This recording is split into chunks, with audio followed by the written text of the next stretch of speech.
سلام دوستان. سلام بر دوستان عزیز و خسته نباشید. به شما بنده رزماری هستم. بس بنده خانم ناشناخته هستم. بله اسمم ناشناخته است. حالا بگید چرا؟ چون سر اسمم مامانم و بابام همیشه دعوا میکردن، میگفتن که اسمشو این بذاریم اسمشو اون بذاریم. خب بچه کنم میتونه شما میتونید اسم ایشونو حدس بزنید. آره اسم منو میتونید حدس بزنید، اسمم ناشناسه دیگه.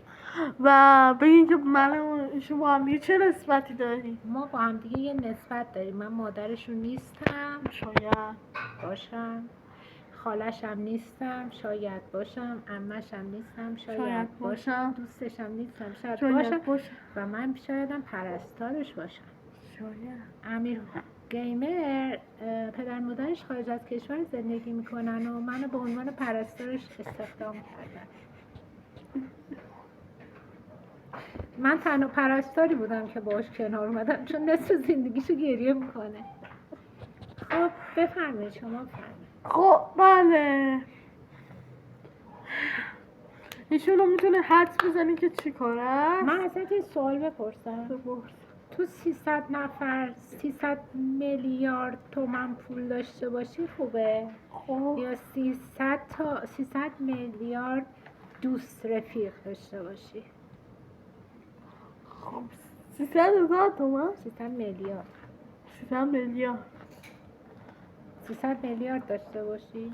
من دوستم 300 میلیارد دوست داشته باشم. اگه گفتید چرا؟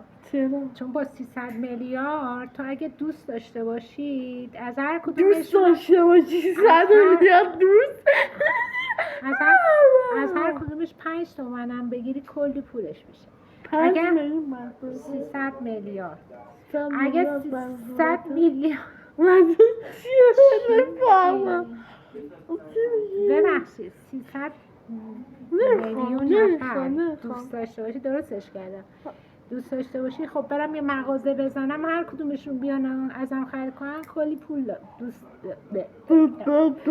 میتونم کلی پول و سود بزنن به جیبم. پس من 300 میلیارد دوست میخوام. تو 300 میلیارد پول میخوای؟ 300 میلیارد تو پول میخوای؟ کی با من موافقه؟ بچه این بچه کرجه بچه های کرج من خدا ششلی گذاشته. آره من بچه خفن بچه کرج همشون عشقم به جز یه نفرشون.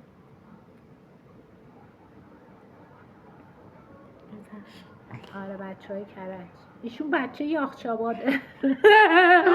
بچه یاخچاباده. خوش هر کی با من موافقه بگه دیگه کامنت بزن. نه جدی هم دوستم نشید شوخی کردیم با هم شوخی کردیم ولی کجا هستی خیلی گوه. نه من بچه کرجم، جدی بچه میدون قارم. من میتونم بچه شوشم باشم. من بچه امام حسینم چون توش راهپیمایی خیلیه. من غذا و شربت میدن دیگه واسه یه هفته میارم. میخوره؟ به ما بدارم هر کی واسه خارش دماغ این چیزی تجویز کنه اونم بگه. معذرت میخوایی؟ معذرت میخوایی منو سر و سر میکنی؟ میشه بس کنی دارم حرف میزنم. خدا